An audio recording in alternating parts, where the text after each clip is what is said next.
In the past, we've looked at various efforts to bring arcade games over to the ZX Spectrum. We've had Sega, Capcom, Taito, Konami, all good, but I reckon it's high time to look at something more Western here. And who better than Atari? Atari's a perfect candidate. As with all the others, we've got a range of games that span from the very beginning of the Speccy, back in the early 80s, all the way to the system's commercial end in the early 90s. There's the opportunity to look at the best clones of early arcade classics, the involvement of a whole load of companies in making these conversions, the odd strange unreleased title here and there, and just a whole bunch of games in general, some of which are amongst the very best conversions that you'll find for the computer, while others, let's just say they aren't. There's lots of good stuff to look at, so, well, let's get going, shall we? One thing about this vid is that most of the official conversions are for Atari Games era titles, in other words, anything after 1984. Naturally, the likes of Gauntlet, Paperboy and Super Sprint are all coming up, but this does mean that there aren't official versions of several of the original Atari Inc.'s most popular titles, which are, of course, amongst the most popular arcade games ever made. But this is the Spectrum, a land where there are basically no rules.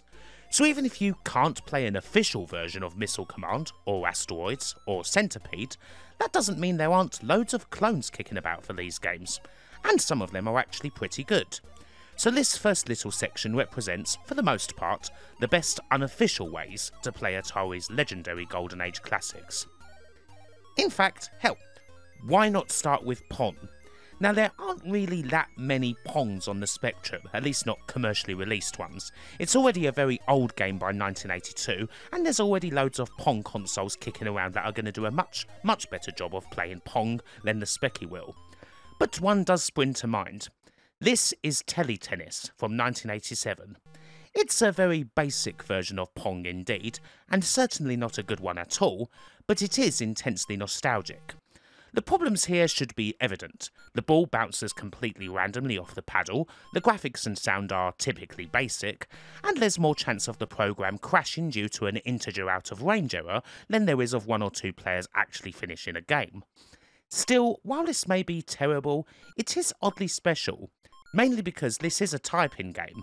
More than that, it's a type-in game that was actually printed in the ZX Spectrum manual, specifically the manual for the Spectrum Plus 2A that I had back in the day, although it was originally in the Plus 3 manual. Yes, I typed this game in when I was a little kid.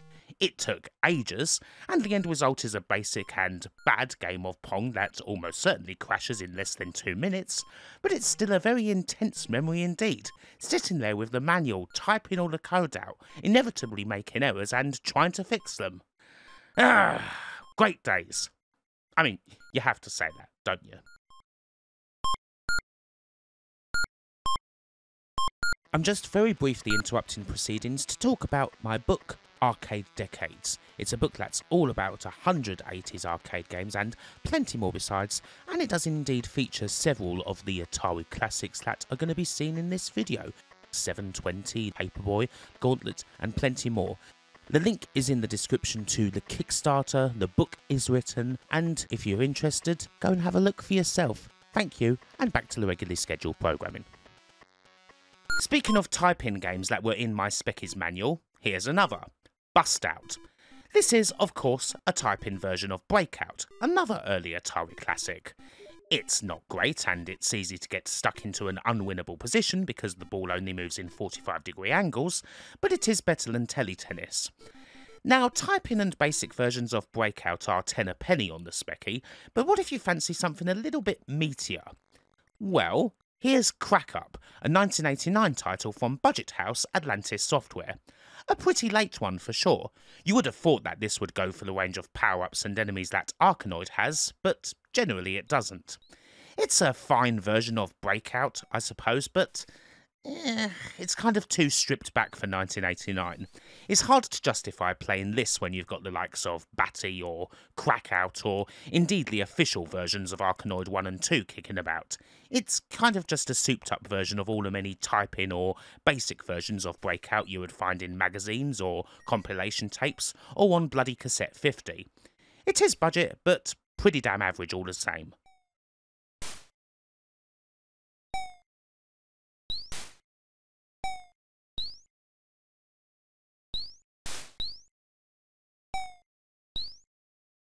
Speaking of Cassette 50, hell, why not throw in something from there? This is Lunar Lander, a 1982 Cascade game that is based on Millipede. Heh, just kidding. Lunar Lander as a game is much older even than Atari's 1979 Vector Arcade version of it, so you wouldn't have thought it would be too hard to pull off on the Speccy, even in BASIC. And, I mean, well, it's Lunar Lander. There's not exactly an awful lot to it. You just try and land the ship on a flat surface, although the controls are as unresponsive as you would expect them to be in a basic game like this one, so that's easier said than done. Repeat this until you get bored, which will not take long. Pressing quit, however, will bring up a message asking you if you've ever considered writing games, and that Cascade are buying them for £10 a pop. I get a kick out of the message saying that the game must be original, stuck as it is here at the end of a bloody Lunar Lander game. Beyond breaking into the game's code, there's not exactly much else to do or say here.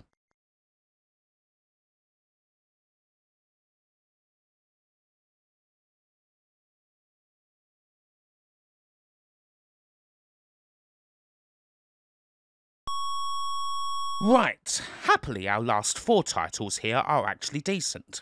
Cosmic Debris is a 1983 title from Arctic Computing, one of the system's brightest companies in the first couple of years. Arctic were responsible for a few excellent Speccy versions of arcade games back then, and this here is a fine take on asteroids. It's fast and furious, fearsomely difficult, has all the correct features from hyperspace to UFOs. It's asteroids all the way, and it's here in glorious 16K. It's also worth noting that this is an early game from someone who would go on to be one of the Speccy's finest and best loved programmers, John Whitman, later responsible for the likes of Batman, Matchday, and Head Over Heels.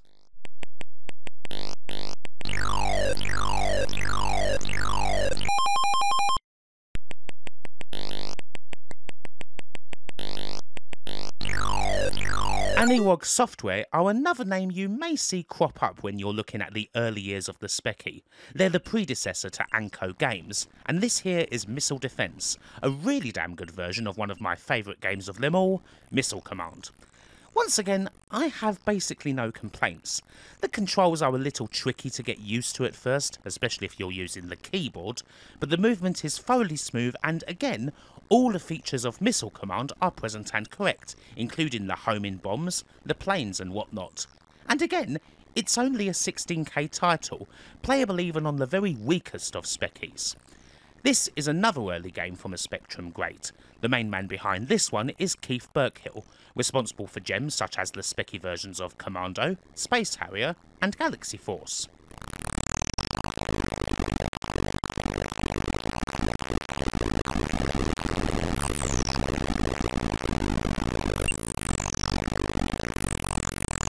Another fine arcade clone here. R&R Software gives us Spectipede.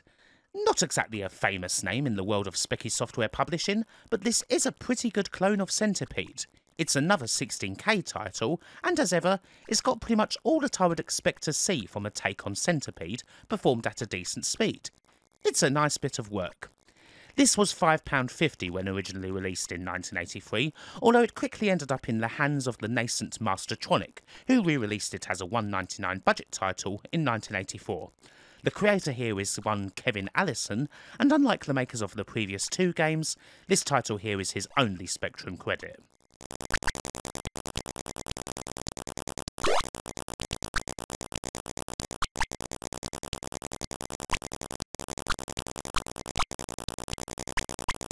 Finally in this section, we have 3D Tank Duel, a game by Real Time Games Software.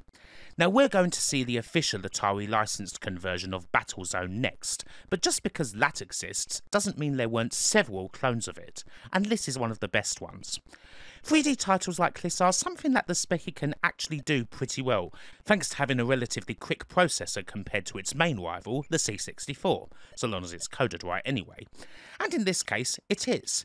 Even if 3D Tank Duel changes the setting to day as opposed to night, it plays very well, with no issue at all moving around or blasting those tanks out.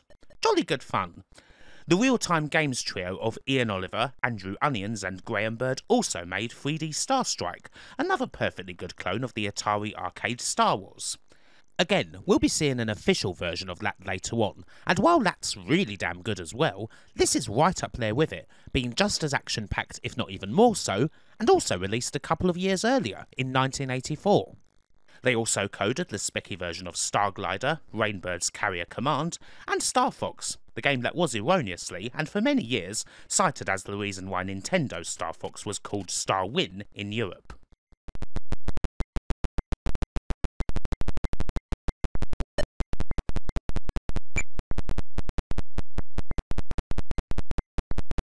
Right, here we go then. It's 1984, and here we have the first official conversion of an Atari arcade game. And it's Battlezone, brought to you by another legendary early Spectrum name in the shape of Quicksilver. This came out at a time when, really, clones of arcade games were still the norm, and indeed this version, created by a teenage coder named Susan Witz, was set to be another one called Warzone. However, it was at this point when Atari started sniffing around and threatening the publishers of clone games with legal action.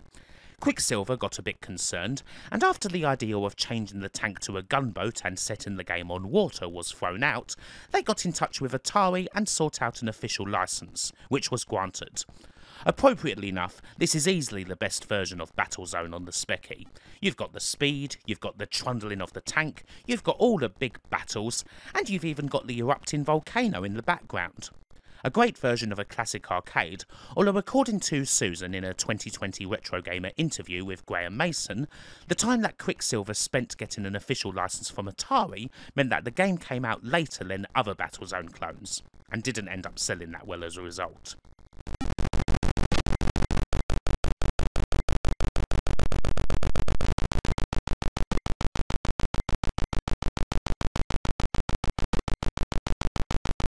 So why exactly did Atari start sniffing around and trying to stamp out the clones then? Well, they wished to take their Atari Soft brand over to the Speccy, the one that they used to publish a decent chunk of games for plenty of computer systems, both Atari and non-Atari. Thanks to this, we got a few conversions on the Speccy, and while a lot of these aren't actually Atari arcade games, I think they're worth looking at here. Now, unfortunately, I think that initially Atari Soft might have thought that they could just swan in, flash the Atari name, not make a whole lot of effort, and still sell a bunch of copies. Their first effort, Namco's Pac-Man, shows that they were dead wrong about that. The story of this starts with a ZX81 game called Zuckman from 1982 by David J. Looker. This was, at least according to the Lookers, the first attempt at bringing Pac-Man to the venerable 81. The following year, DJL released Z-Man onto the Speccy. However, Atari stepped in here, smoke coming out of their nostrils, and flexed copyright, seeing as they had the rights to Pac's home versions. And here, in 1984, we have the official Pac-Man on Speccy. On the surface, it doesn't necessarily look bad, but well, it is basically Z-Man, only with an official Pac-Man splash screen. Z-Man, by the way, is a 16K game. Now, this wouldn't necessarily be too bad on the whole if it weren't for how much Atari Soft were trying to sell the game for. As reported in the mags, this was going to be on the shelves for £15. A £15 16K game? That's nearly £1 per bloody kilobyte! The price was outrageous, the reviews were terrible, and while it seems as though the price was quickly knocked down to a tenner, the damage was already done. Selling a hastily reworked Pac-Man clone at such a ridiculous price, when there's already a whole load of Pac-Man clones out there? That dog wasn't gonna hunt.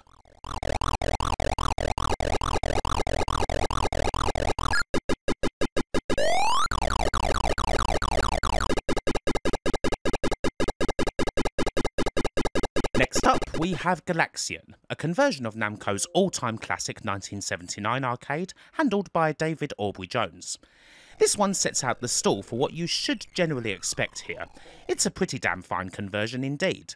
This one in particular does take a little while to get going, but once it does, it's a pretty intense and speedy game of Galaxian, where the aliens are pretty constantly trying to get at you. Still, once again, this does come at a premium price. Atari Soft were selling this for $7.95. Cheaper than Pac-Man, but is that too much for a version of Galaxian in 1984, a game for which, again, a whole lot of clones already existed? That is a question that's going to dog all of these conversions, no matter what the standard is. This is certainly better than Pac-Man, but it still may not necessarily be worth that full price money.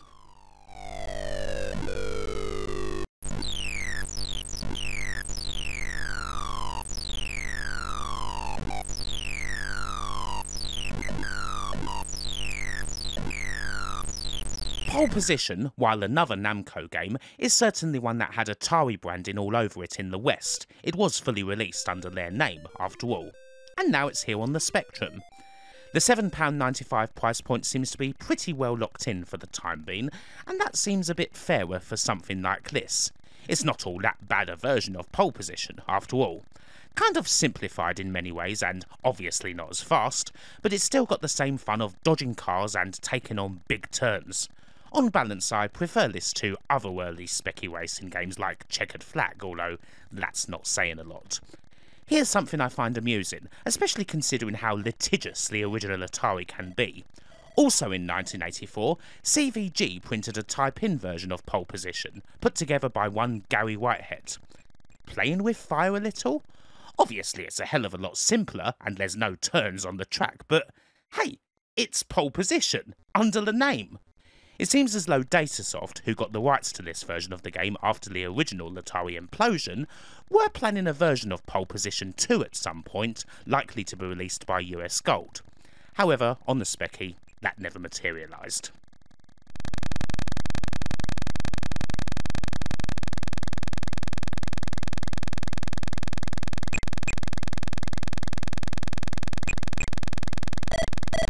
Our final actually released game of the Atari Soft set is, I suppose, a bit of a make-good. We did talk about how terrible that version of Pac-Man was, considering that it was an already existing 16K clone sold at an utterly ludicrous price. Well, Atari Soft and David J. Looker are back, this time with Ms. Pac-Man. And I must say, this one is absolutely knocked out the park. It's 48K for a star, which obviously helps matters, but it's smooth as anything, controls beautifully. It has all the sound that wasn't there in the original conversion.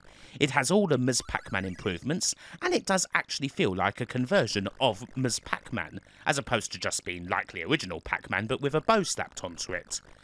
Yes, this is an utterly fantastic version of Ms. Pac-Man. It absolutely blows any contemporary Pac clone out of the water. Once again, the price of $9.95 may have worked a little against it in some quarters, but as far as a 1984 home version goes, this is one that's absolutely worth it. One of the best conversions in this video, even if it is also probably one of the least known ones.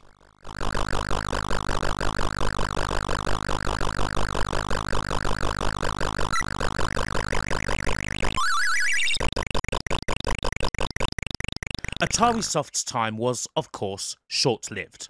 After the original Atari imploded, it didn't take long before the computer side of the business went over to the all-new Atari Corporation, meaning Jack Tramiel and Company, and they soon did away with the Atari Soft name completely, cancelling various games that were in development or were waiting to be released.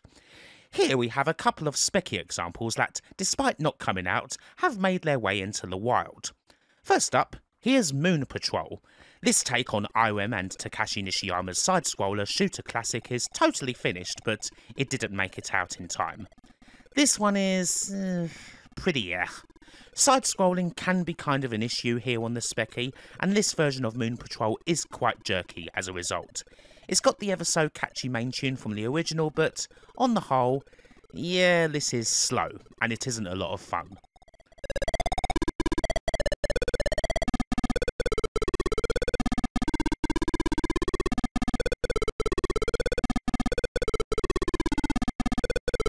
What is much better, and yet sadly unreleased, is the Atari Soft Robotron 2084. Once again, this conversion, made by Mike Stockwell and Paul Holmes, was totally finished, and it even got a positive review in Personal Computer Games, but it never actually came out. Happily, both this and Moon Patrol have both been kicking around on the internet for quite some time, and this is an excellent port of Robotron. It's got the colours, and it's most certainly got the difficulty and the aggression. Absolutely tons of enemies on the screen that must be zapped as quickly as possible. It's even possible to fully recreate the arcade's controls using the Interface 2 and 2 joysticks. The controls aren't quite as good with the other options, but it is still fine with a regular old Kempston or even the keyboard. This is a really exceptional Robotron conversion. But is it as good as what most people would say is the Speccy's best Robotron clone, Timescape's Wild West Hero from 1983? Well, I should hope so. They are pretty damn similar after all, seeing as this is also by Mike Stockwell and Paul Holmes. You also have Timescape's Dustman from 1984, a rather weird game that's another Robotron derivative, and is also by Stockwell and Holmes. And in the midst of all this, you have the official version that never came out. The upshot of all of this is that once again, Atari were presumably trying to flex some legal muscle, grabbing a clone that they could modify and sell as the original for a markup. Just that in this instance, they picked a pretty damn good one. Lastly for Atari Soft, it should be noted that Donkey Kong Jr. was also in the pipeline at one point. The Specky version of this is yet to materialise, although an also unreleased BBC Micro version of Donkey Kong Jr. has leaked out for your perusal.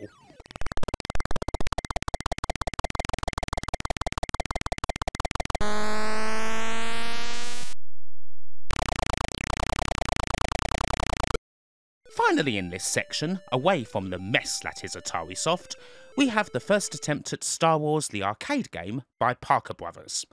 As far as the spectrum goes, this is another unreleased title. However, this did come out as a ROM cartridge in the US, released for the Timex TS2068. We are going to see a much better version of Star Wars later on, but how does this one fare? Well, on one hand, some things are pretty small here. The TIE fighters in particular are very tiny indeed, and at least initially the game sections do feel very bare. One important thing to remember though is that this is actually a 16K title. So with that in mind, the game is actually shoving a fair bit more than you would probably expect in your face. Is it all that good? Perhaps not. It's certainly not anywhere near the level of 3D Star Strike, and that came out the same year as this one did. It definitely wouldn't have turned all that many heads on the Specky, although perhaps the 17 or so people who owned a Timex Sinclair 2068 over in the States enjoyed it. Honestly, I'm not sure about that one.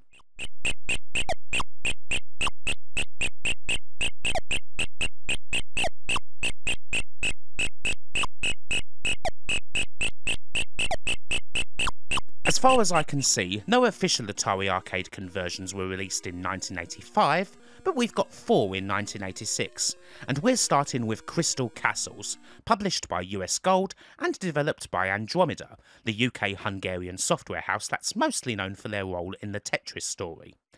This is definitely amongst the weaker 2 games from this year, mainly because the presentation is something of a letdown. While it's not exactly a surprise for the graphics to be monochrome, there really should be a bit more in the way of sound. There's basically nothing except the title music and the 2 little tunes that play when you either get the last gem or you don't. That said, the actual gameplay of Crystal Castles is okay here. There's no trackball of course, so it does play quite differently, almost feeling like a weird take on Q*bert with much more complicated level design. This, however, is one of the intriguing parts of this video. A lot of Atari's arcade games do come with different and esoteric control schemes, and it's interesting to see how they're handled on something like the Spectrum, where you don't really have more than a 1-button joystick to play with.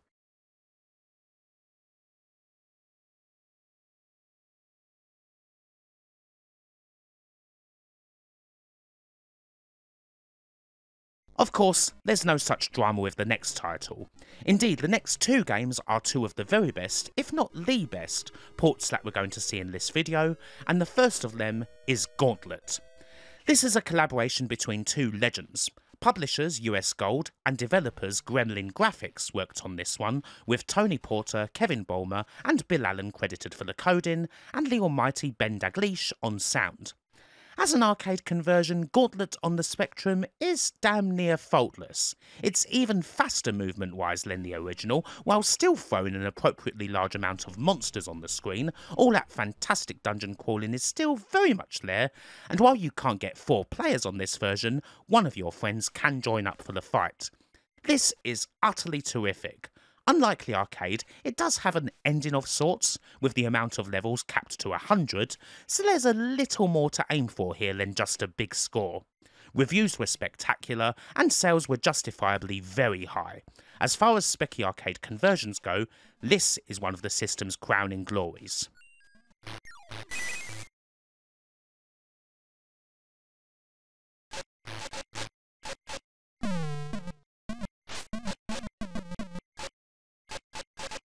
As is the next title.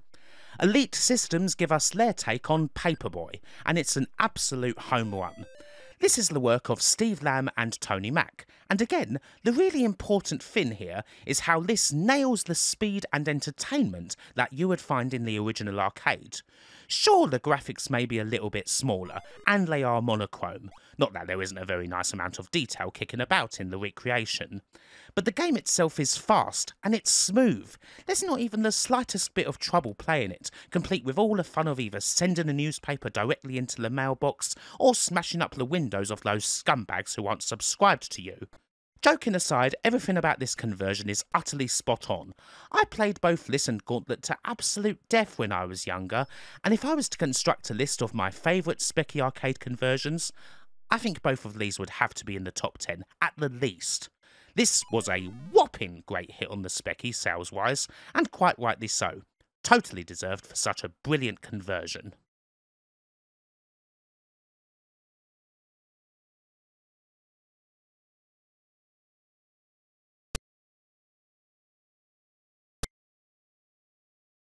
The final game of this 1986 quartet is Exevious. It's a Namco original once again, although much like Pole Position, this arcade was published by Atari in the West. As for this Speccy conversion, it's published by US Gold, developed by Probe, and coded by Nick Bruti. Much like Crystal Castles, this isn't quite as strong as either Gauntlet or Paperboy, although it's still not bad. Speed-wise and gameplay-wise, it is a perfectly acceptable version of Exevious. I think that the choice for representing water could have perhaps been a little better, but it's fine. Perhaps the main trouble here is that already, in 1986, we have quite a lot of really decent vertical shoot-'em-ups kicking around on the system. Light Force and 1942 both come out this year, the fantastic conversion of Flying Shark hits the following year, and so on. Exevious is a good conversion of what is already an elder statesman in 1986, but it does struggle a little bit to stand out against the competition.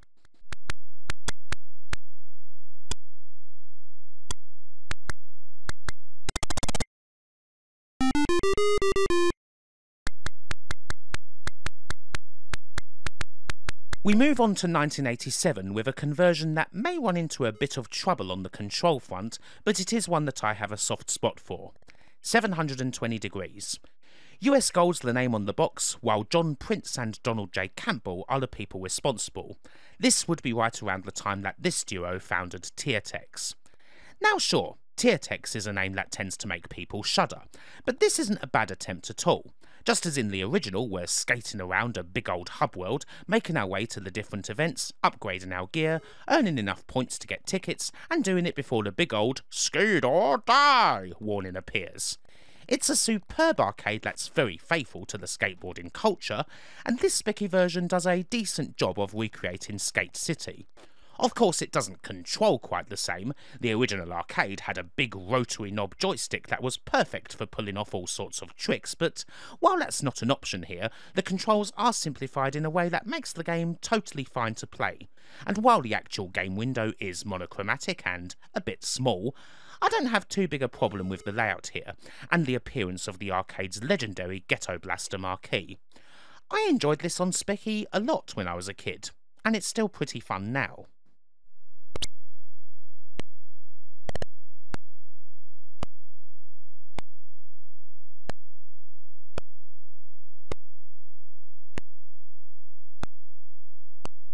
Do you want more Gauntlet? Well, we've got more Gauntlet. As great as the first game was on Spectrum, people soon wanted more levels, and US Gold were happy to provide. Gauntlet The Deeper Dungeons is an expansion on the original, complete with 300 or so entirely new levels. The box proclaims that there are 512 new ones, although looking around there seems to be less actually new maps than that number. Deeper Dungeons isn't exactly as tight an experience as the original. It's something of a random grab bag when it comes to the levels, a fair amount of which were designed by fans and so on. That and judging by solution data that's out there, some of the maps on this speccy version do appear to be corrupted, especially as you get over the 250 mark or so. But even if this is kind of crude in many ways, whether it's the odd bit of bad code or levels that are either big key and door fests or full of poisoned ciders and the like, it certainly fits the bill when it comes to being a hell of a lot more 8-bit Gauntlet.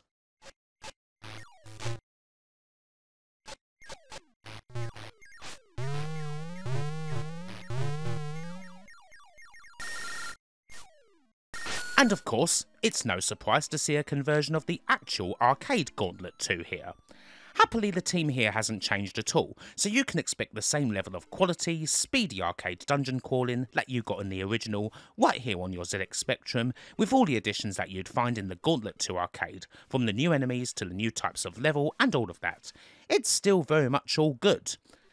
Some magazines did dog Gauntlet 2 a little bit due to it being very similar to the original, although I do find that kind of funny seeing as, well, so's the arcade. You get 70 levels this time around, but that's still plenty enough to be getting on with. And while there's a couple of somewhat blatant Gauntlet clones kicking around on the specky, the likes of Duet or Ninja Massacre and whatnot, the official versions basically run rins around a lot of them. Absolutely brilliant conversions.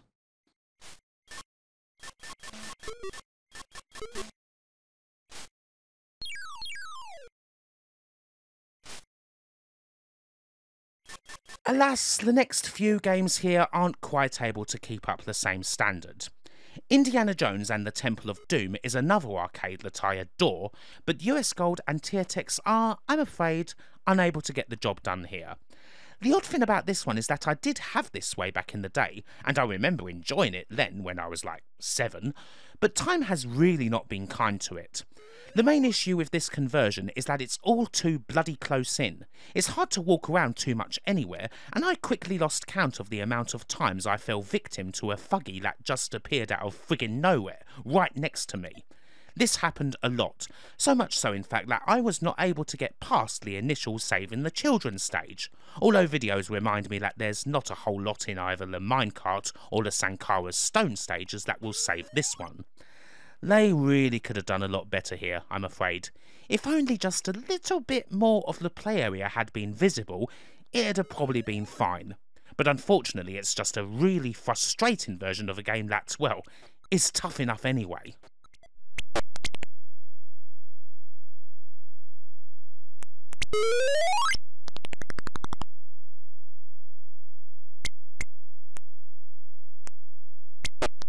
I have to say though, Temple of Doom is a banger compared to this next one. Marble Madness comes to the Spectrum courtesy of Melbourne House and... look, this one just doesn't bloody work on here. The main reason why it doesn't work is because it's a flick screen take on Marble Madness that moves very slowly, and because it's flick screen, it's incredibly easy to put yourself into a death loop depending on how you enter the next screen. Considering that scrolling in Marble Madness is largely vertical, I'm not sure why this version of the game couldn't have scrolled. It's much easier to do vertical scrolling on the specky as opposed to horizontal, after all, and flick screen just makes this a complete pain. This version of the game does also come with a construction set, if you fancy making your own Marble Madness levels, which could at least be something nice to play with. However, said construction set does knock the whole price of this game up to a pretty damn hefty £14.95, quite a lot for a game back in 1987. And I just don't think Marble Madness works that well here at all, especially with all the incredibly annoying insta-death traps. Melbourne House released a game called Gyroscope in 1985 that's very similar indeed to Marble Madness, and while that's also flick screen, it feels more suited to such a limitation. I'd go and play that instead.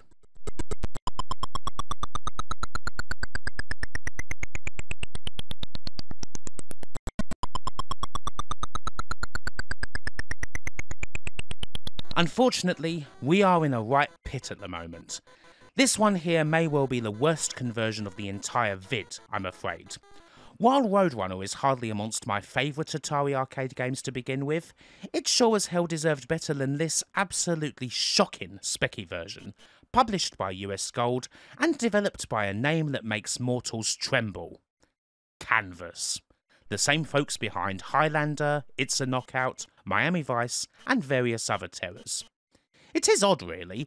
Some good names did work on this version of Roadrunner, including Jim Bagley and Dawn Drake, but the Canvas brand, well, it just automatically turns everything to shit, no matter what. You could have had Shigeru Miyamoto working on this, and it still would have probably ended up being terrible somehow. The big problem here, aside from the small play window, is the simple act of collecting seeds. Half of the time, you simply can't do it. You run over the seeds endlessly in the hope that this time you'll pick the damn thing up, but it only seems to occur at random, and all the time old wily coyotes chasing you about. Considering that you need to pick up all of the seeds in this game, otherwise you'll lose bits of your health, this is quite the serious problem, and it basically means that this version of Roadrunner is fundamentally broken to the extreme thanks to this lethal bug.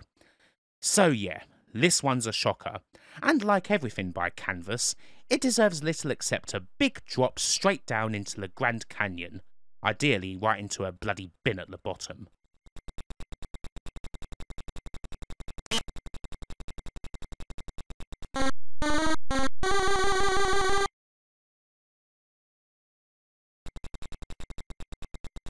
Hooray! We're back to something good. Here is the official Spectrum version of Star Wars.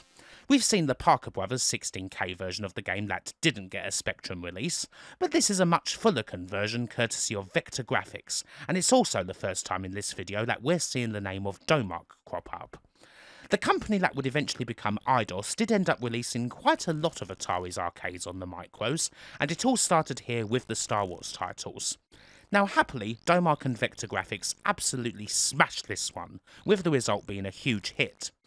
While the Star Wars arcade game may have been a couple of years old by 1987, the strength of the name and the strength of this port really helped this one along. Vector 3D games can work very well on the Speccy, and even if this is a little bit slower, it looks pretty damn close to the arcade.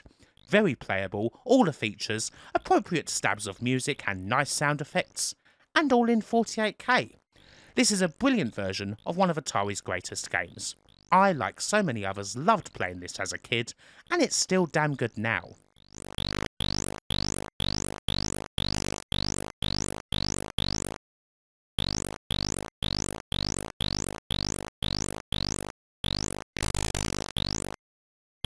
We're off to the racing track. Here's Super Sprint, brought to you by Electric Dreams, which essentially means Activision, and developed by the rather generically named Software Studios. It may be an unimaginatively named studio, but is it an unimaginative game? Well, yeah, it kind of is, I'm afraid. Super Sprint on the ZX Spectrum is a very average and actually rather frustrating experience. The main irritation is when you get stuck on a wall and end up spending bloody ages trying to get off of it because your car keeps turning in random directions. It's just not that fun, and the tracks aren't exactly exciting enough to make you want to persevere. All that and, well, this game just ended up being completely irrelevant. The thing about this version of Super Sprint is that it came out right around the same time as Codemasters Grand Prix Simulator. Grand Prix Simulator is a better single-screen top-down racer in every respect. It's faster, better looking, better controlling, better sounding, the whole lot. The Oliver Twins game was also £1.99, while Super Sprint was a tenner, and there's no contest as to which one is better. Activision tried in vain to claim copyright and say that Grand Prix Simulator was much too similar to Super Sprint, but it just didn't wash. It kind of goes without saying then that the official Speccy version of Super Sprint isn't remotely worth bothering with.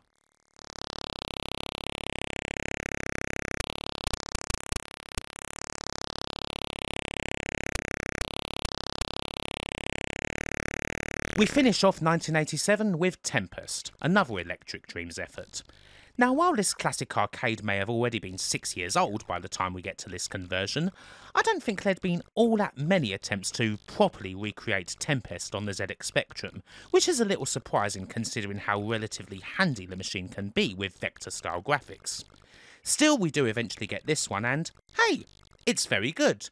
It may be that little bit rougher around the edges, and it may be a little monochromatic in order to stop cactons of colour clash, but it does play very much like Tempest, and you can't say fairer than that. Would it be nice if there were a bit more in the way of sound effects and the like? Yes, especially with this being another full-price game and all of that, but still, it's decent.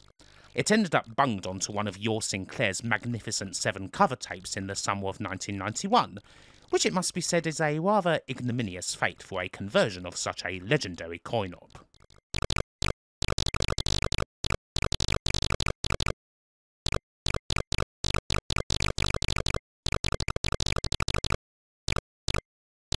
There's only a couple of Atari titles in 1988, and here we stay with Electric Dreams for Championship Sprint. So is this going to be a better effort than Super Sprint? Something to beat off those pesky budget bastards at Codemasters who can do the same thing much better for about 20% of the price? Amazingly, the answer is no. Championship Sprint is basically the same poor quality conversion as Super Sprint, just with different tracks. Once again, there is absolutely no reason whatsoever to play this at all, let alone waste an entire tenner on it back in the day, when the likes of Grand Prix Simulator, or BMX Simulator, or so many other budget top-down racers are available. It's kind of a joke, in all honesty. If Codemasters were absolutely brilliant, then this is absolutely bullshit.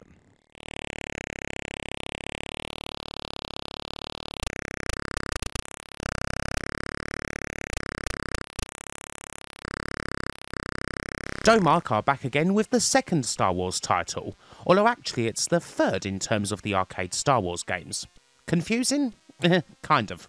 Anyway, this is The Empire Strikes Back, not actually the most famous of arcades, seeing as it was released as a conversion kit for the original Atari Star Wars, and not many operators took it up because the first Star Wars game was still really freaking popular. And yes, this was released after Return of the Jedi in the arcades, which we'll be seeing in a few games' time. Anyway, this is another spot of vector-based shoot-'em-up action. First off, you're in the Snowspeeder, taking out Probots and moving on to the AT-AT and AT-ST Walkers. Then you're Han Solo in the Falcon, battling TIE fighters and moving through an asteroid belt.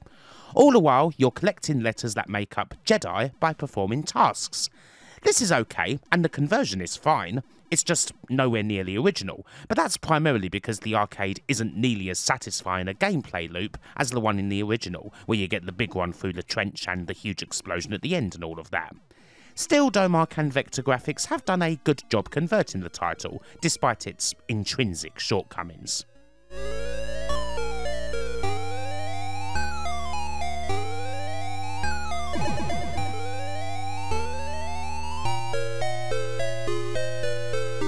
There's some really excellent racing driving games out there in the later period of the Speccy. You've got titles like Chase HQ, WEC Le Mans, Super Han-On, all good stuff. Here's another cracker though, one people might sleep on. The Spectrum's Road Blasters is an excellent conversion, brought to you by US Gold and coded by David J. Looker, who we previously saw on those Pac-Man AtariSoft titles. Road Blasters itself is a great little arcade, one that rewards accurate shooting with a high multiplier rather than simply letting you fire off bullets willy-nilly, and this is a really good version. It's got the speed and the controls down nicely, there's some very nice sound and music kicking around, and the tracks are appropriately full of cars to either blow up or avoid, plus lots of fuel to collect. A great little conversion that actually could be mentioned in the same breath as the aforementioned quality Speccy racers, and definitely the best of a rather small bunch of Atari conversions from 1988.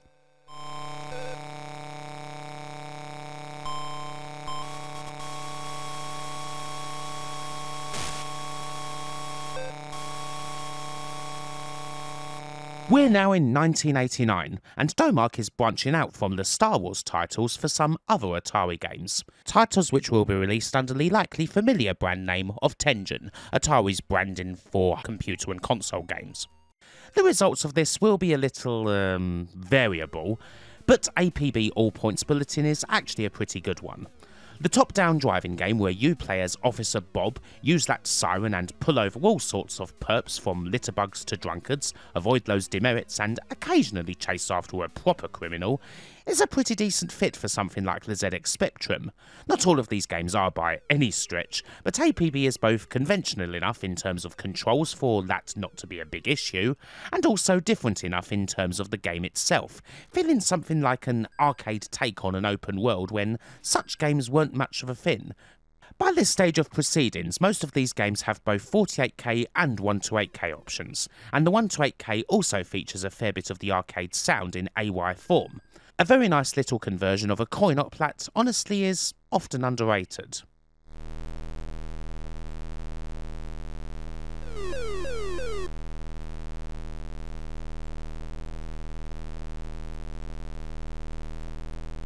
We have a new player in the mix.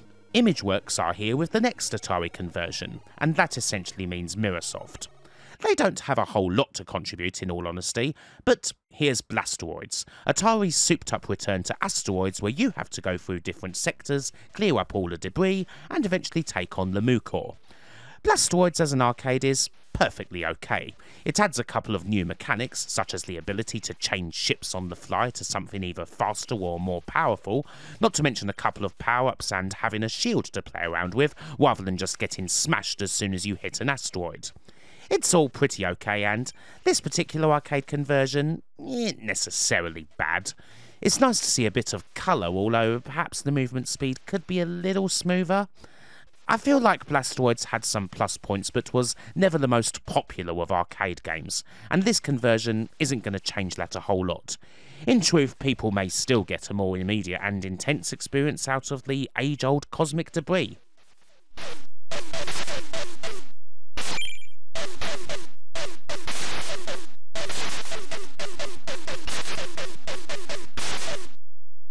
Oh boy.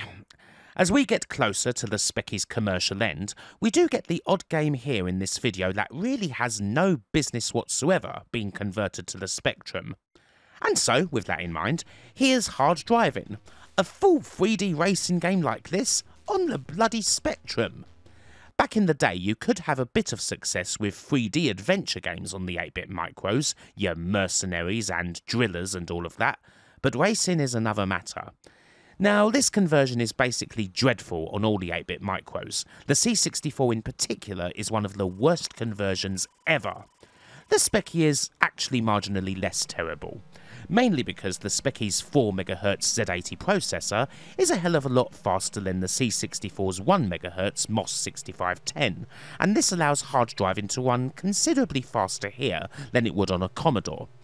Unfortunately, that does little to counteract the utterly dreadful controls. It's damn near impossible to keep the bloody car straight, you'll be swerving around the track as if it's New Year's and you've just necked a bottle of scotch, and you can frankly forget about doing anything like the loop-de-loop or any of the jumps or whatever. It's not going to happen. You probably won't even make it there. Amazingly, this got excellent reviews from just about every magazine, perhaps blinkered by the simple sight of such a modern arcade running on the system. This did hit shop shelves in the same year that the game hit the arcades even. But really, on reflection, it's simply not playable in any way, and technical feat or not, that cannot be justified.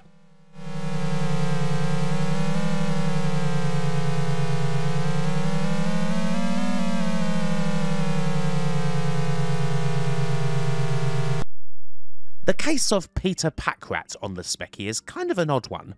By 1989, this was quite an old arcade from 1986, and it wasn't a particularly successful title originally. But I suppose someone at Telecomsoft must have enjoyed it a fair bit, for in 1989 we got a version of Peter Packrat done by the almighty Software Creations. Now, one thing to note here is that unlike most of the games we're looking at, Peter Packrat is actually a budget title, released under the Silverbird banner for the low cost of $1.99. For that, you get a pretty decent conversion of a game that, again, I feel is underrated. The graphics are very nice indeed, you've got all of Peter's moves as he goes in search for all that trash, and because this is Software Creations, well, you've got some absolutely excellent Sonics courtesy of the almighty Tim Follin, and that's always going to be a major plus. Really, this is totally fine. A decent arcade conversion at a very reasonable price. It must be said, however, that the loading screen, well, that's a little odd. Very odd, in fact. Not quite sure what they were going for with those Rodentian thunder thighs. Anywho, the game itself is pretty good.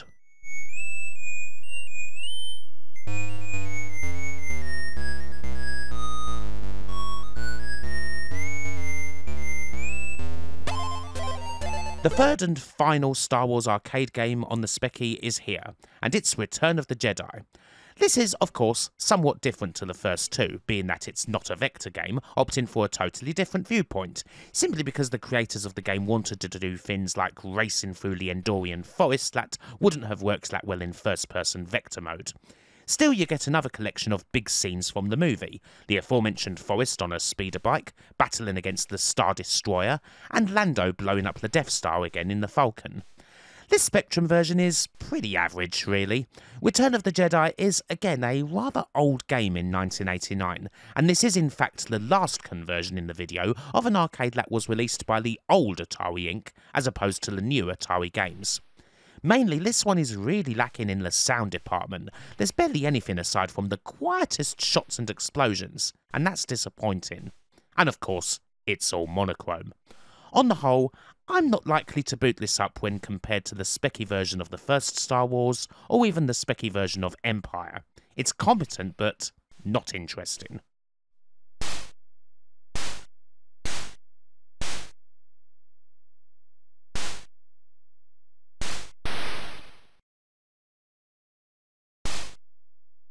We're staying with Domark for the rest of 1989, indeed pretty much the rest of this video, and up next is Toobin.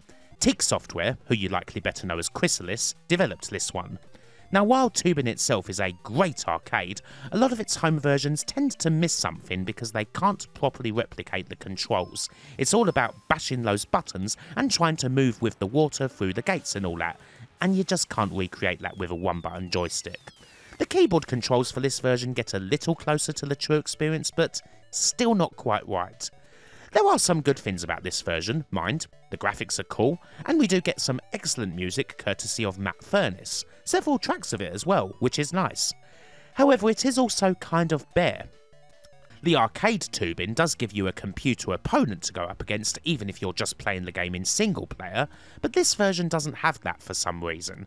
So there's kind of no point at all to this take on Toobin unless you knew for sure that you were going to be playing it with a mate.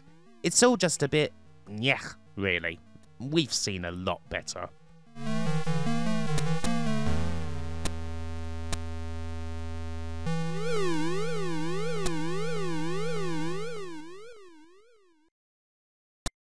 Now, speaking of complicated controls, here's Vindicators.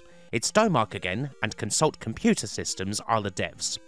Vindicators is a tough nut to crack in the arcades. It's kind of like a top-down view version of Battlezone, only you also have the ability to rotate your turret, and while it takes a couple of goes to really get used to playing the game, it is rewarding in the end. This conversion deals with the issue of replicating Vindicator's controls by not even trying, instead opting for a straight-ahead tank game where you can't move the turret at all, and even then the movement of the tank ends up being a total pain in the arse unless you're using an interface too. That and only being able to fire straight ahead presents its own issues when dealing with the game's enemies.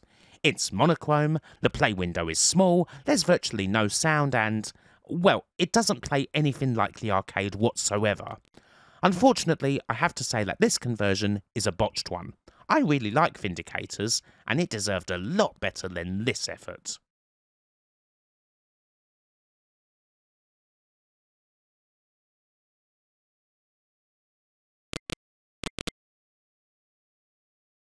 Finally, in 1989, we have another tricky little task for the developer, Zybots.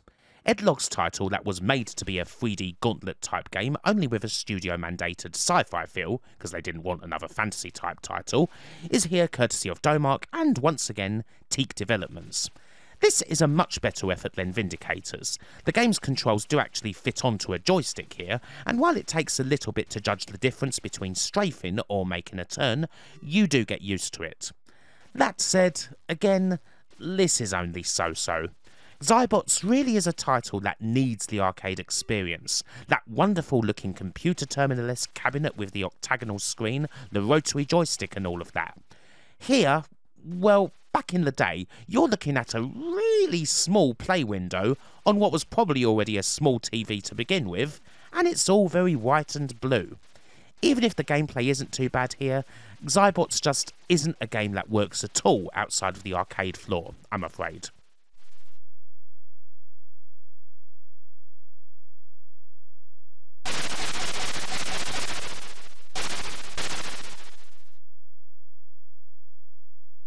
Well, we've made it all the way to the 90s, the Spectrum's still kicking, and we still actually have a fair few games to go. First up, we're going back to top-down Racerland, and that means it's time for Badlands. Domark have by this stage completely taken over proceedings. Every proper arcade conversion from now until the end belongs to them, and, well, is Badlands any better than the specky versions of the Sprint titles? Not really.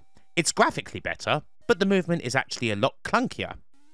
Kinda like the arcade game itself then, I suppose. Once again, there was virtually no point in plunking down 10 whole pounds for this title, when by this stage, Codemasters had several games that gave you the exact same gameplay, only much better, and for a fraction of the price. I mean, I hate to repeat myself, but you would have thought someone would have learnt their lesson by now. Domark just should not have bothered with this.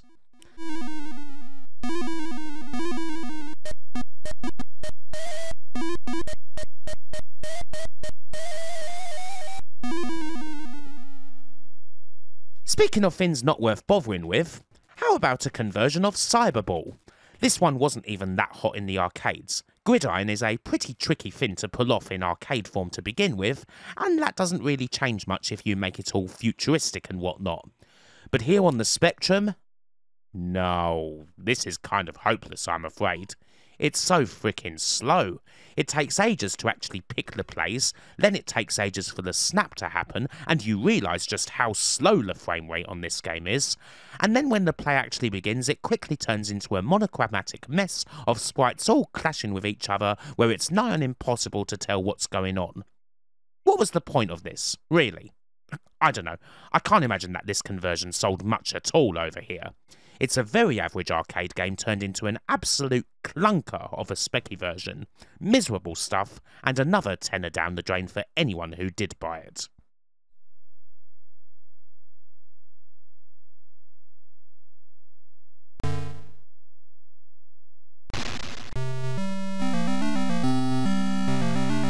Happily, things aren't all bad.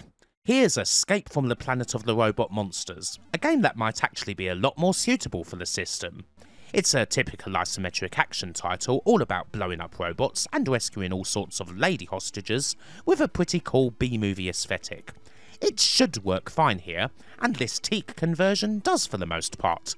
The tank controls can be a little strange to get used to at first, but I about managed it in the end.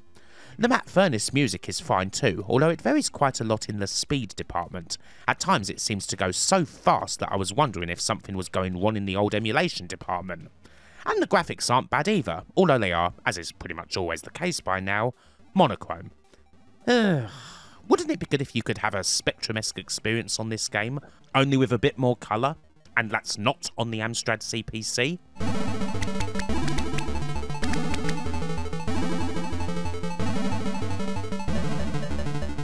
Well, guess what? You actually can! For there is another version of this game on the Sam Coupe. Yes, it's the Some Amazing Micro, the 256k Welsh wonder that came far too late for any kind of mainstream success, but did look nice and still gets a lot of love in some corners out there. Now, while it's not strictly specky, the Sam was covered in specky mags and, well, when else would I have the chance to look at these games? While there weren't too many commercial titles released for the Sam at the time, we do have 2 Atari conversions, and Robot Monsters is the first of them. While this is very similar to the Domark version, and also coded by Teak, this was actually published by Enigma Variations, who mostly made budget titles for the likes of Alternative Software.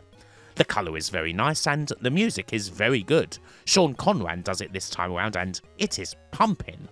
The game is a little bit slower here than it is on Specky, mind you, so the colour does come at a little cost. But again, it's a totally acceptable version of the game. Not bad at all for the Samsters out there.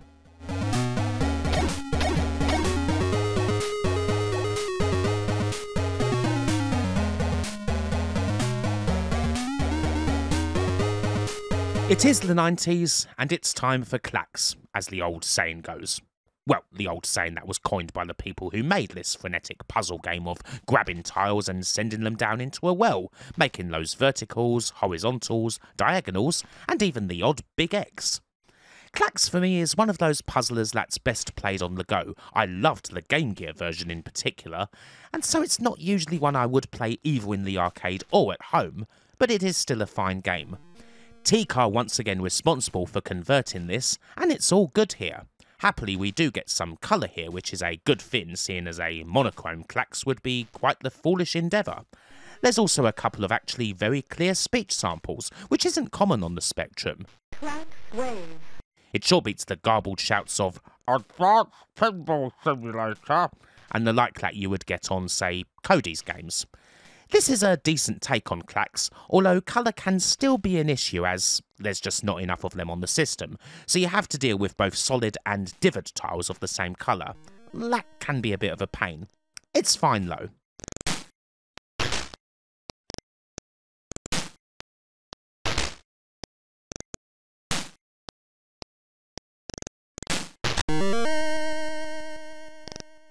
And, once again, we have a Sam Coupe version.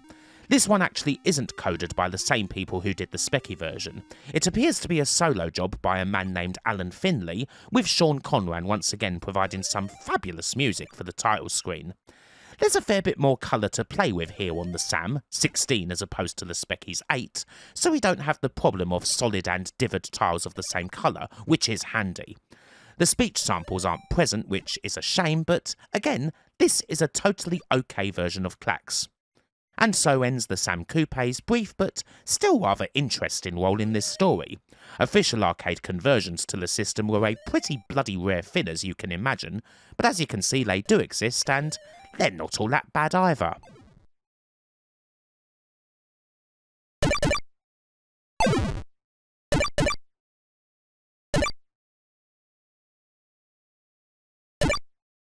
Alas, 1990 is going to end with something pretty bad. You thought that hard driving was a reach before? Well, how about Stun Runner?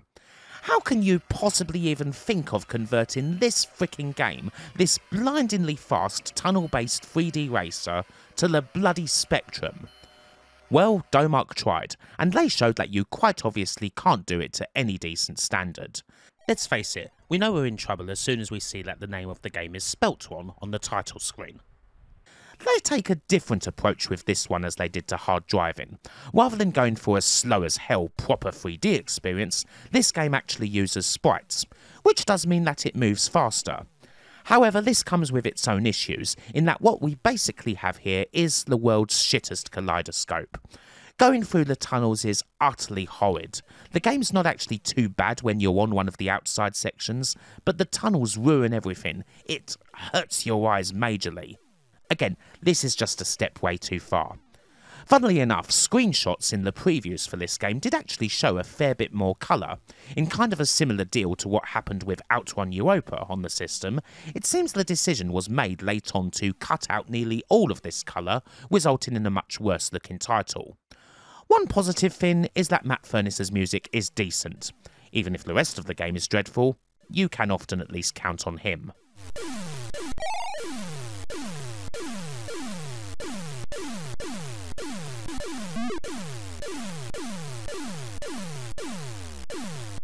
We've made it all the way to 1991, and we start with something a little interesting. At any rate, it's honestly more interesting than the arcade conversions we've got coming up. It appears that US Gold still had the license for Gauntlet kicking around after all this time, and in 1991 they decided to use that license for a wholly original game with the name Gauntlet 3: The Final Quest. Tengen, Atari's home video game brand, were involved here as well, although the main development was done by Software Creations, and while the lead platforms for this were obviously the 16-bit computers, Gauntlet 3 did get a specky version.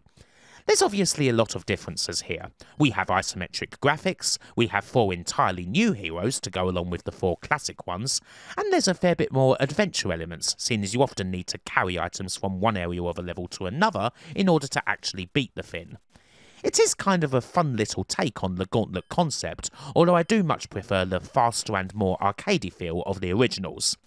That said, it feels a little like a precursor to later games in the series, such as Legends, and it is still putting quite a lot of enemies on the screen despite the isometric perspective and the enhanced graphics you would expect from that. And of course, being that it's Software Creations, yep, Tim Follin is, once again, one of the very best video game music composers around. How many times was his music alone worth the price of admission?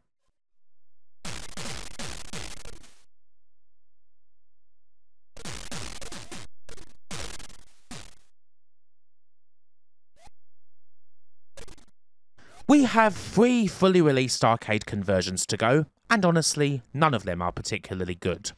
Hydra is the first of them. This one here isn't exactly the most well-known of Atari arcade games to begin with, so it's almost surprising to see it get a specky version, particularly seeing as it's from 1991. If you aren't familiar with the title, Hydra is a vehicular combat game where you're piloting a souped-up hovercraft and trying to transport valuable items from A to B, shooting everything in your path and not letting said artifacts fall into the wrong hands. It's not a bad little arcade, but this specky version isn't hugely impressive. It's kind of what you would expect, really. It's all a bit too busy and garbled, and the frame rate is thoroughly lacking. Gameplay-wise, the whole thing reminds me a little bit of Road Blasters, but that game is much more playable, whether it be in the arcade or here on the Spectrum. In short, well, why play Hydra when you could play South Devon Hydraulics from 1986 instead? I don't know. This happened to come up on Spectrum Computing when I did a search for Hydra, and I thought I should mention it.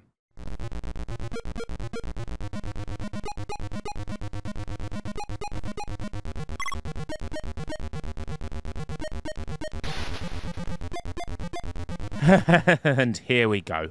Another one in the big old What the Hell are Domark Thinking series is here. What on earth was the thought process behind bringing Pit Fighter to the Spectrum?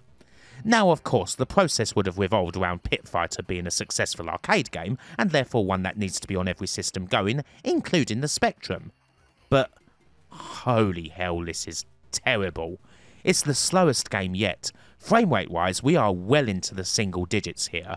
I would say that it's unplayable, although the game's slowness actually makes it kind of easy.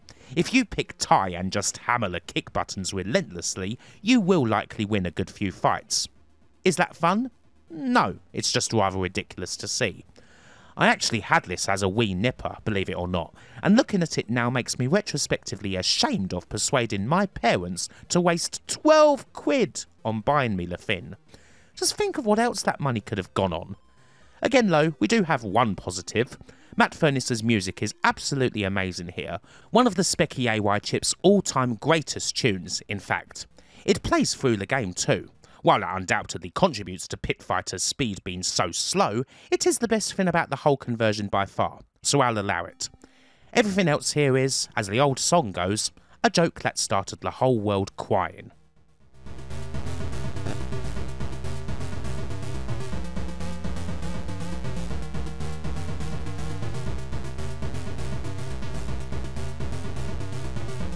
Skull and Crossbones is the last Atari arcade port in this vid to get a full release, although that doesn't necessarily mean we're done yet. One thing that is an issue, as we get right to the bitter end of the spectrum, is that these conversions weren't exactly great games to begin with. Hydra, Pit Fighter, Skull and Crossbones, these games are pretty naff on the whole, certainly not of the quality that Atari games were producing a few years previous. What we have here is actually a better quality conversion than the last two. It's still far from good, but Walking Circles do at least have the serviceable and kind of humorous swashbuckling action down pat. Again, the star really is Matt Furness. Specky Skull and Crossbones has great music, and it has several tracks worth of it. As for the game itself, well, you're best off doing the backslash against every enemy, as it has by far the most range. And be sure that every enemy's beaten before you advance the screen too much. You may softlock the game if they aren't beaten. If some of the problems like that were ironed out, then this could have been okay, but alas the conversion is rather buggy, and that spoils it in the end. Worth looking at for the music at least.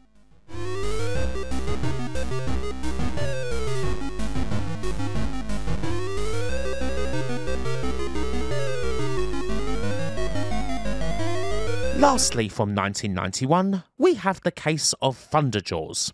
Again, this is an arcade that's not exactly well remembered, a James Bond-esque side-scroller that's nowhere near the level of Data East's Sly Spy or Secret Agent depending on where you are.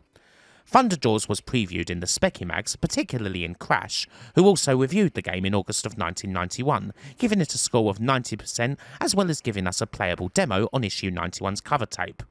And it's a good thing they did, because currently this playable demo is all that we can play of Thunderjaws on the ZX Spectrum. For whatever reason, but presumably a lack of confidence in the game's sales potential on the Specky, Thunderjaws remained unreleased, although versions for both the C64 and Amstrad CPC did still get a full release. How dare Domark spurn the Specky in such a manner? Judging by this demo of the first level, we're not missing out on a whole lot. You get a rather generic underwater section, followed by a generic side-scrolling section in a base, and not much else, with no music or sound effects in this demo. All very ho-hum. Again, Sly Spy did all of this a lot better.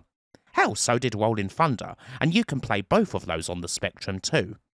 One other amusing thing, even though this game was unreleased, Sinclair User still printed a poke for the game in September of 1992.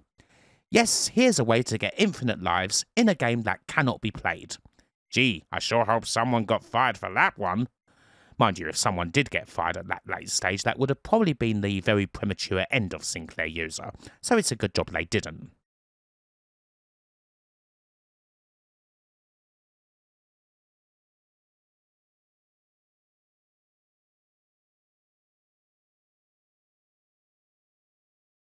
As we now go into 1992, no, seriously, there is another unreleased title, something that might have actually been suitable for the ZX Spectrum. Rampart. I mean, that's definitely a title that could have been decent on the Spectrum, surely. Building those forts, firing those cannons and so forth, certainly would have been a hell of a lot better than Pit Fighter. Alas, beyond advertisements for a Specky version being out there, as well as a couple of previews and news items, there's no trace of this title, not even a screenshot. We do know that the Kremlin would have developed the conversion, but that's about it. Presumably this was cancelled because Domark decided it wasn't worth it. However, there was a Commodore 64 version, which is what we're seeing here. And just as you would expect, this is a fine conversion of the arcade game, and it fits an 8-bit micro very well, even more so if you've got a friend to play with. If this actually came out on Specky, then it may well have been a pleasing finish to the vid. But hey-ho.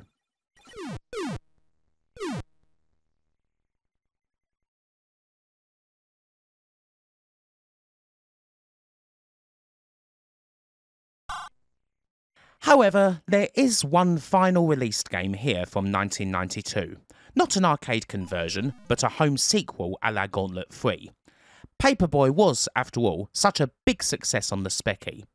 And so, when Paperboy 2 came out for various computers and consoles in 1991, it actually ended up getting a Spectrum version. Quite strange indeed. There wasn't a C64 or Amstrad CPC version, but there was one for Spectrum, published by Mindscape and developed by the star duo of David Perry and Nick Bruti. This appears to have come out right at the start of 1992, presumably just before Perry and Bruti went off to Virgin Games and the Mega Drive. Now, this really isn't the worst way to end things, I suppose. Being that this is Perry and Bruti, there's a lot of colour here, something that wasn't in the original's conversion. And it is still speedy despite that colour, which is nice.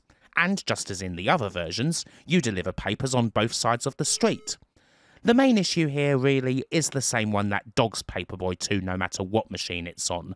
It's a pretty minor sequel that's not much different to the original, aside from the option to play as either Paperboy or Papergirl.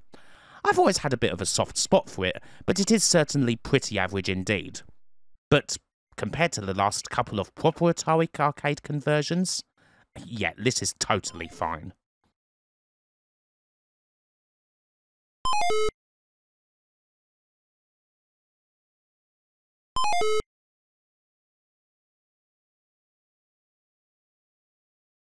And with that, yeah, we're done. Atari games take us through the entire timeline of the Speccy, whether it's the very beginnings of the system and all the clones of classics that were kicking about, to the very finish 10 years later, where we see both conversions that had no business whatsoever being on the system, as well as titles you are kinda pleasantly surprised to see make it. That, and we've had diversions into Atari publishing their own conversions, a quick trip over to Sam Coupe land, a few unreleased titles. We've had just about everything in this video, and even if the games aren't always hot, it's a very entertaining journey of discovery. Hopefully you've enjoyed it yourself, and until the next time, bye for now.